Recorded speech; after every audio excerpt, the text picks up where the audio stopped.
Rev up your engine.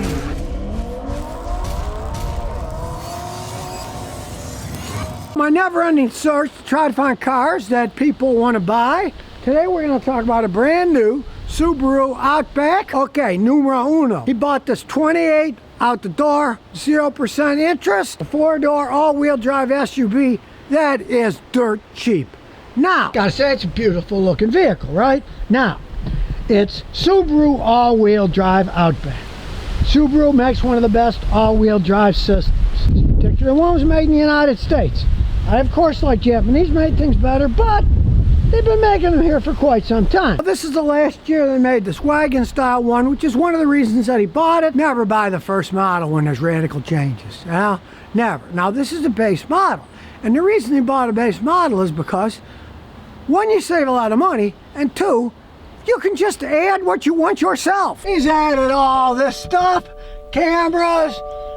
He even added more USB ports himself because they didn't have enough. That stuff costs peanuts to do yourself. Why pay the extra money? As you can see down there, he's even got a module that plugs into the cigarette lighter. Well, we call them accessories now because people are supposed to smoke. That he can put even more power out of. For example, it didn't come with a Type-C, so he added his own in. Big deal. That costs peanuts.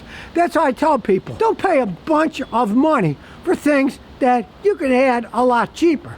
For example, it's a completely different vehicle, but that new Slate electric truck, it's coming out as a real basic thing, where it's not going to come stock with an infotainment system. It's not even going to have power windows. It's going to have hand crank windows. But what the heck do you need an infotainment system for, right?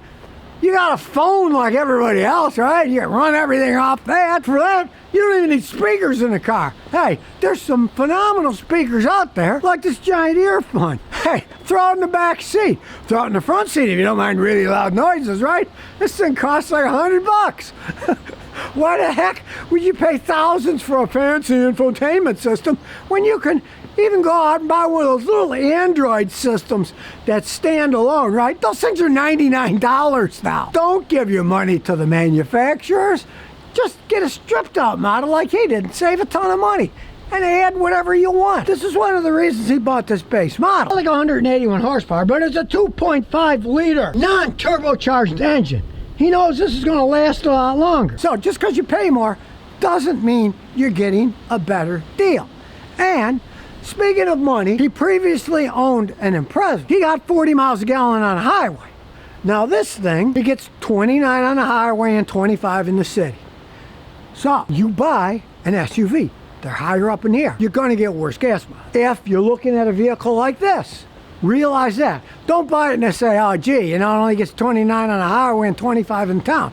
It has a big 4-cylinder engine and it is all-wheel drive. Subaru uses a lot of silicone instead of gaskets on parts. But heck, even Toyota's starting to do that in some of their engines. You buy this thing new, that's not something that you're really going to have to worry about till the thing gets 140, 150,000 more miles or so on it. A lot of people don't care then. But since even Toyota's doing it with their new models, if there's no difference and they're both going to have leakers when they get older, what did he pay for this? Out the door, $28,000. He looked at Toyota's, equivalent Toyota's, $15,000 more, right? That's a lot of money. $28,000 car. The Toyota version was $15,000 more. It's a lot of money. One, you can buy a lot of gasoline with that money. You can buy a lot of whatever you want to do with that money instead of spending it on a car. That's how they sell these Outbacks. They're giving people a choice. You can buy a turbocharged one, but it's going to wear out faster, and it's got a transmission that also wears out faster. He was smart. He went with the base model. Still got 181 horsepower. If you want to buy a loaded vehicle, all right, go ahead, but be a cheapskate like me.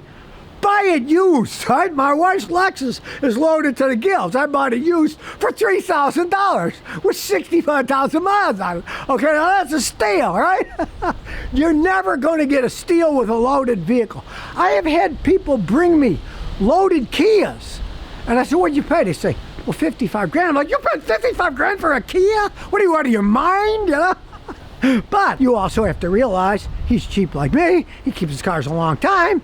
He might have the thing 20, 30 years from now if he's still gone, if I'm still here, right? A hybrid at that age is going to cost you some serious money. A regular, plain old car like this, no turbocharger, no hybrid system.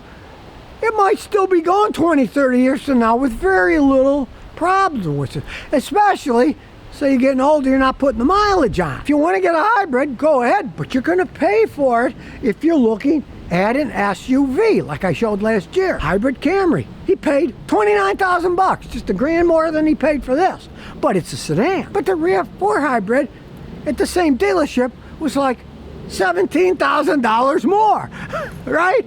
And the hilarious thing, of course, is the RAV4 hybrid gets worse gas mileage than the Camry hybrid because, like all SUVs, they're higher up in the air, they weigh more. I mean, one of the reasons this thing gets 29 and his old Impreza got 39 on a highway was because this thing weighs 1,000 pounds more than the Impreza did, right? You're getting a bigger vehicle, you're gonna get worse gas mileage. It doesn't matter what you do. You're not gonna get 51 miles a gallon in a hybrid RAV4. You will if you drive normal in a hybrid Camry. It's lower to the ground, set up more aerodynamically. It weighs less than a RAV4 does, right? So keep that in mind when you're buying a car. Throw all the information that the manufacturers give you out the window. They're out to sell you a car. I'm not out to sell anybody anything. I'm just showing you what's out there. That's why I love analyzing these new cars with real people who've driven them a few miles to see what kind of gas mileage they get. Do you have any problems with it? He's had no problems with it.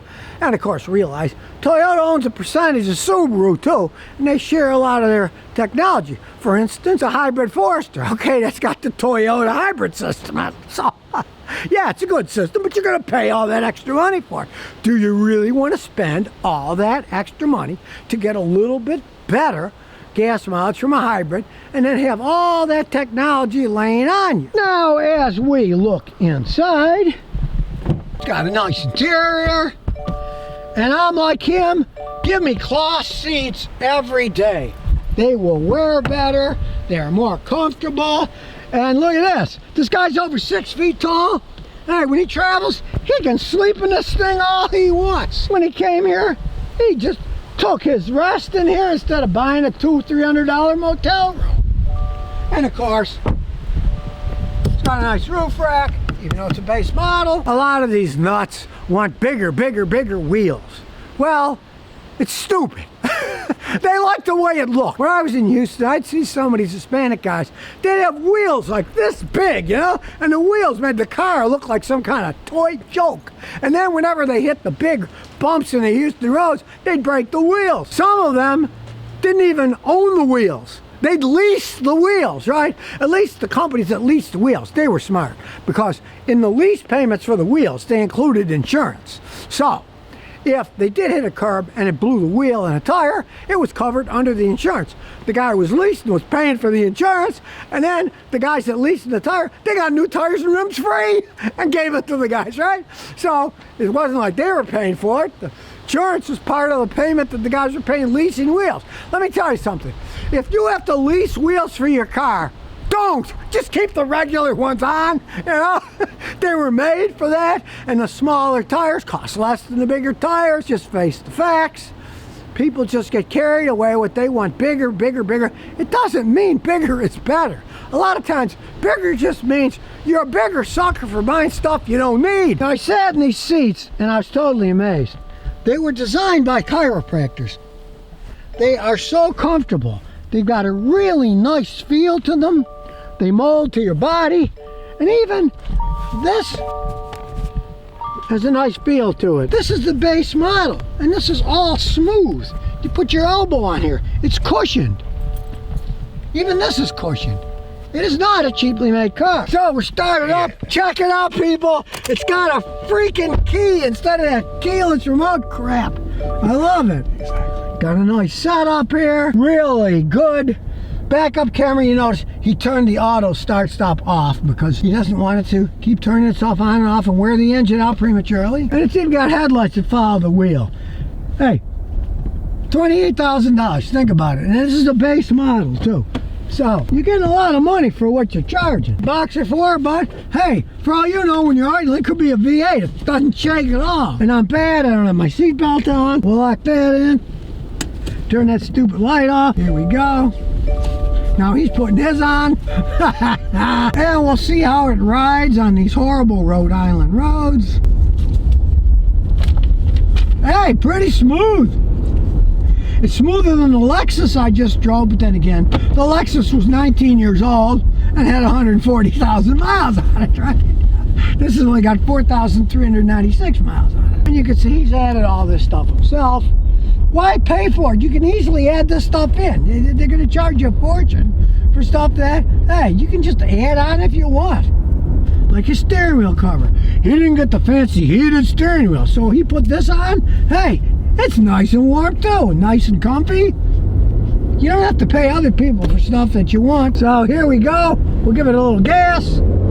And decent acceleration. Not a race car, but the CVT transmission reacted fine. It's not a geared transmission, it's a CVT, but this is the one that they haven't had any problems with. And the little lane departure worked while I was looking elsewhere, and lit up and beeped when I went over the yellow line. And really, it's a pretty quiet vehicle. Oh, it has steering assist if you want. No, I don't like it because it drives the car and then it'll scream at you if you're not paying attention, so I'll just turn that off. I can drive cars still. Maybe one day they'll have self-driving cars and I'll be half blind and weigh 500 pounds. I'll have to have a crane put me into the vehicle, who knows. But for now, hey, I'll drive the car. Now, yeah, it's a CVT transmission and you'll lose a little horsepower on it, but hey, yeah, you get 29 miles a gallon in a four-wheel drive vehicle on the highway that's got enough oomph like this. And being a 2.5 liter, the engine can handle it, and it doesn't really need a turbocharger. Let's face it, if you're really a foot to the floor guy, you shouldn't drive a Subaru to begin with. These are transportation vehicles, right? Turbocharging it, you get more zip, you can wear it out faster, the transmission's gonna wear out faster. This has got plenty enough power to get you where you're going. Very comfortable ride, and it's nicely set up. You can see this is the basic, so it's got two screens. And like you said, he'd rather have two screens instead of one, because if one of them breaks, you could just replace that one instead of buying the whole thing.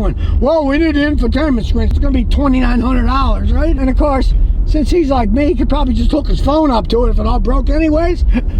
Or do like I do and buy an Android and stick an Android that costs $110 in there. Paddle shifters if you want to mess with that stuff. But like I say, this is not a racing car. You really don't need all that stuff. But if you want to play around with it. Now this thing out the door would have been $31,125, but he knows how to talk to people, so he got it for $28,000 out the door. That's the advantage of buying something like a Subaru. Now just try talking down the price of a Toyota SUV at a Toyota dealership. They'll laugh you out of the dealership. I mean, even at the high prices that they do have, generally they won't have what you want in stock. I've had people wait 8 months to get one they want. Guess what? He went to the Subaru dealer, there it was, and he took it home, right? Well, you gotta wait. Now you know the truth about a brand new Outback. That's a basic model. It's not as basic as you might have thought in the first place. It's actually a pretty good vehicle. 29 miles a gallon, real on the highway. Yeah, it's not phenomenal gas mileage, but $28,000 that he talked him down to, he added what he wanted on it, which anybody can do. Pretty good deal, because as you've just seen, their basic model really isn't that basic after all. So if you never want to miss another one of my new car repair videos, remember to ring that bell.